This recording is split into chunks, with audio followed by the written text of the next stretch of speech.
அனைவருக்கும் வணக்கங்க. ஒரு கேள்விக்கு நான் பதில் சொல்றதுக்கு தான் வந்திருக்கேன். இப்போ ரீசெண்டாக மணிக்குஞ்சு வண்டியில் வச்சு, அதாவது சேரில் வச்சு வண்டி மாதிரி தள்ளுறது அவனுக்கு ரொம்ப பிடிக்கும். அதனால டெய்லி காலையில் எழுந்திரிச்சோன்னே அதை எங்கள் வீட்டுக்கார் பண்ணுவார்.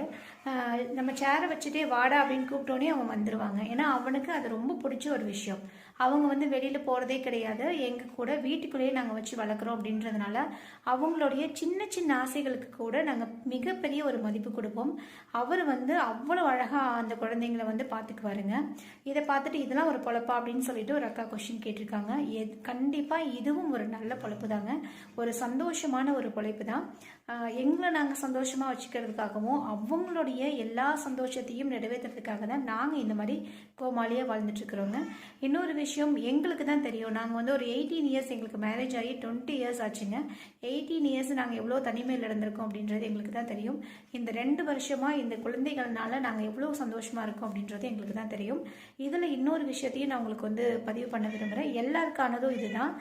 நம்ம எப்படிப்பட்டவங்களா இருந்தாலும் பரவாயில்லைங்க. வெளியில் நம்ம வேலை செய்கிற இடத்துல கெத்தாக இருக்கலாம், ரொம்ப கோவப்படுறவங்களா இருக்கலாம், ரொம்ப ஸ்ட்ரிக்டாக இருக்கலாம். ஆனால் நம்ம வீடுன்னு வந்துருச்சு அப்படின்னா நம்மளோட ரிலேஷன்ஷிப்பில் இதெல்லாம் எதுவுமே தேவை கிடையாதுங்க. முழு கோமாளியாக இருந்தால் மட்டும்தான் நம்மளுடைய வீட்டில் முழு சந்தோஷம் கண்டிப்பாக இருக்குங்க.